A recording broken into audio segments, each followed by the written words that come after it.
5, 4, 3, 2, 1. Hi, and welcome back to All Women. This is the show, if you didn't already know, this is the show where real women do real talk. Yes. Today we're talking about gender. I'm very excited about that. And to talk to us about gender, we have Liberty Banks, aka Glenton Matesa.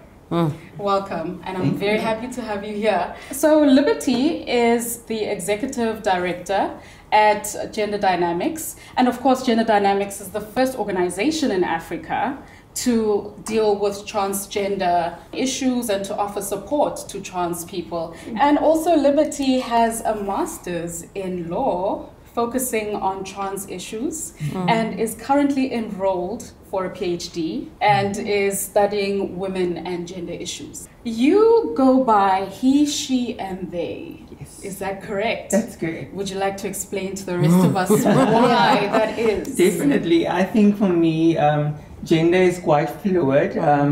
So I ascribe to the thought that gender is a social construct. And so gender gives meaning to bodies. So if you are born, you are assigned a sex at birth. That sex is usually either male or female, and based on that sex, then society ascribes a gender to it. To say that this male child will perform masculinity or this female child will perform femininity.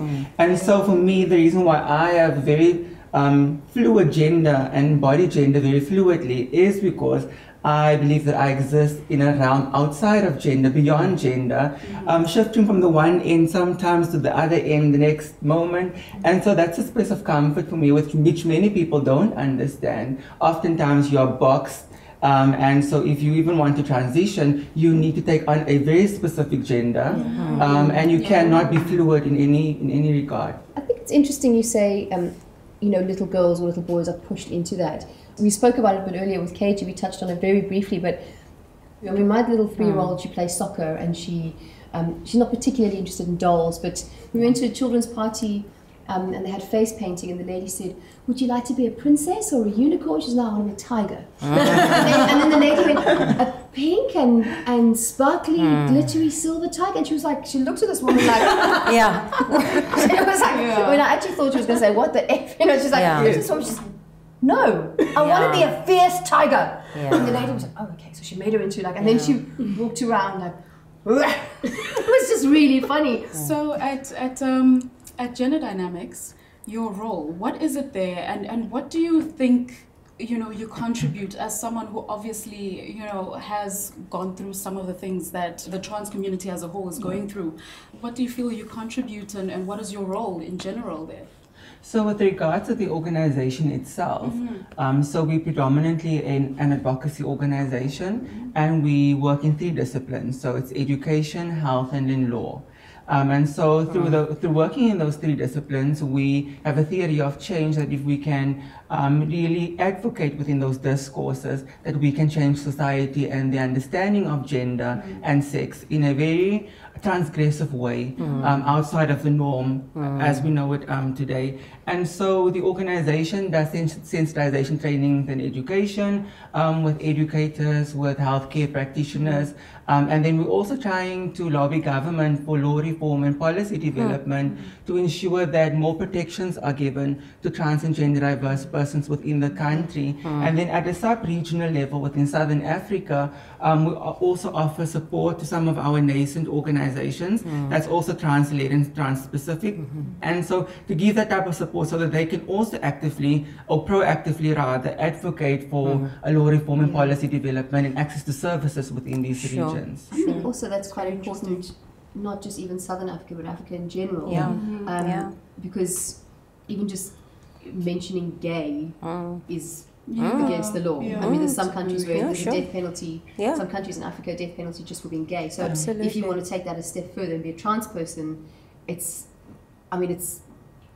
beyond illegal. You know what I mean? So I think what you're doing is providing so much support for a place where it's actually desperately and urgently needed. I came back from Malawi a couple of days ago, and for me, when I first went there, I was fearful in the sense that it's a country that criminalizes same-sex conduct, consensual same-sex conduct. And so you need to be so vigilant, because oftentimes what happens in some of these countries is that they construe being homosexual the same as being transgender. Right. And so one often finds that people conflate the two. And it's difficult for us to also explain to people that there's a distinct difference there, and that you are criminalizing not the act of consensual sex, but you are actually criminalizing somebody's identity. Indeed, indeed. Liberty, and what is your story? What is your journey? Where do you come from, and how did you arrive at even this post at Gender DynamiX and the advocacy work that you do with government? How did you arrive here? So, I've got my roots in rural Western Cape, small town, dusty roads of Darling. Back in the day, there was no electricity. Coming from a small town such as Darling, I always knew that I was different. And that was probably at the age of 4 or 5 years old. I realized that I was different. Didn't have any words to describe what I was feeling at the time as well. So I went to the education system and I explored with gender from a young age as well. I would usually put on my mother's high heels, which she wasn't wearing. So I was like, girl, if you don't want to wear it, I will wear it for you. What was her response? Her response and was the community around? So her response was basically that this is a child that's probably curious. We'll allow the child, but of course, society conditions us as well. You will play with gender, but there's a line that you will not cross. Exactly. So it was okay for me to do it in the house, but when there were visitors that came over, that was a taboo. You don't do this because you don't display this publicly. And in fact, I think that there's a great prescription for boys to play around with what girls would wear. Then girls, it almost feels like it's okay for girls to dress as little boys, etc. But girls, for boys, it's the other way around. But I mean, I know so many straight men who are so tough and so macho, but at a party after a few drinks, they're the first one into your wardrobe to try your dresses on. And my shoes, I've got feet as big as a man, I'm a size 9, and then you see them stamping around. No godsend. But you did that. You dressed yourself in. Definitely. And I think for me, it also had a different meaning in terms of the embodiment of gender that you identify with, as opposed to merely just playing with gender on the one end as well. So I think that's also a very important distinction to bring in when we speak about trans issues, is the fact that it's not about really exploring necessarily with gender, but it's really an innate feeling, an inherent feeling that you have, and the relationship that you have with a gender that doesn't correspond necessarily with the sex that you were assigned at birth. But in terms of coming back to perhaps the journey in becoming, because it really has been for many trans and gender diverse persons, it's a journey of becoming, it's a journey of affirmation, it's a journey of confirming something that you've known all along, but society, family, friends have denied you the opportunity to affirm yourself within society at large. I like the thing of becoming, because it feels, because it's a construct. You're always in transition, actually. There's never a definitive, this is it. But it feels like every single day there's something else, and there's something else. And I suppose that's true for all of us, regardless. Definitely. Except we don't think about life in that way. We allow ourselves to be put in boxes, and then we stay in those boxes. And we think we need to arrive. And we think at like a point, like we're going to arrive at this point, and then that's it, you know. And it's not really like that. In terms of you're talking about your personal journey and your personal growth, and you've now created this platform where so many people can come and engage and have the support and interact. But I'm sure that came with its challenges as well. How did you approach that? How did you even get to that space where you decided, okay, this is what I'm going to do and this is what's needed, and now I'm going to tackle the institution? I think firstly, it's important to journey with yourself personally, to get a good foundation from which you can perhaps catapult yourself to be able to work at societal level. And when you get to that point where you realize that if you don't take your own life and your own well-being into your own hands, I've tried to commit suicide twice in my life because of how I've been marginalized. And so after the second attempt, it really dawned on me, if I am not going to take my own wellness into my own hands, I'm going to actually be at the mercy of society. And so it was with that in mind that I then started speaking out against the systems. An Audre Lorde, a famous feminist from the US, says that your silence will not protect you. Indeed. Sometimes we think that our silence will protect us, but it doesn't. And so it's better to speak up and out than to keep quiet. Yes. I mean, I think for us women in particular, listening to your story, we get marginalized so easily, and we forget that we actually can take power back. Yes. And we can be agents and be self-determining every single moment. So for me, there's a great lesson in your own story of, I'm going to embody who I am, who I believe I need to be in the world. Let's take things a little bit more personal for a moment. So for someone who's sitting at home thinking they want to transition and they don't know what the process entails and where to start, can we take it to a personal level right now? And can I ask the uncomfortable question of what kind of process did you go through? So for me, in South Africa, there is a legal process in terms of transitioning. If you want to medically and surgically transition and get your gender marker changed with the Department of Home Affairs.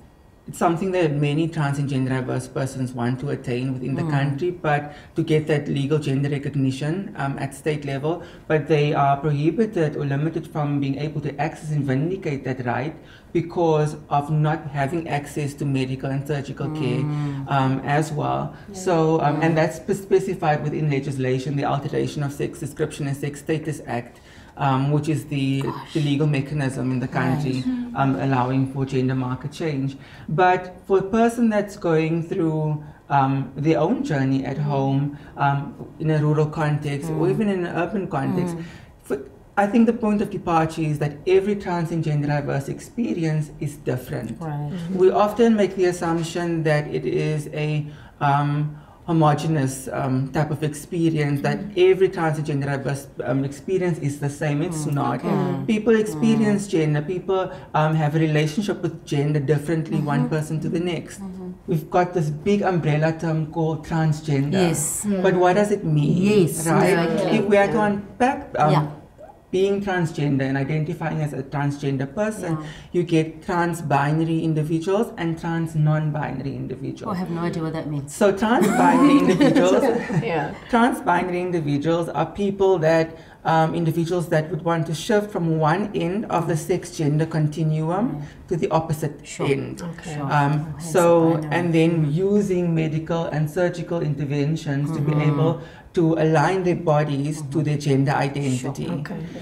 Trans non-binary people does not necessarily want to undergo medical and surgical interventions, but do have a relationship and identify with the opposite gender to which society would expect you to identify with. So if you were assigned male at birth, you would identify very strongly with femininity and with a sense of womanness.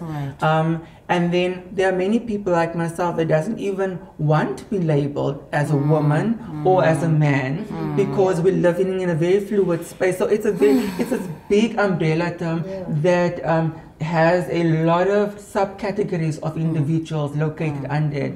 So in essence, it's basically just anyone transgender, anyone that transgresses the societal norms pertaining gender, if I had to condense it. I love that. Let's transgress. I like that. Yeah, transgress.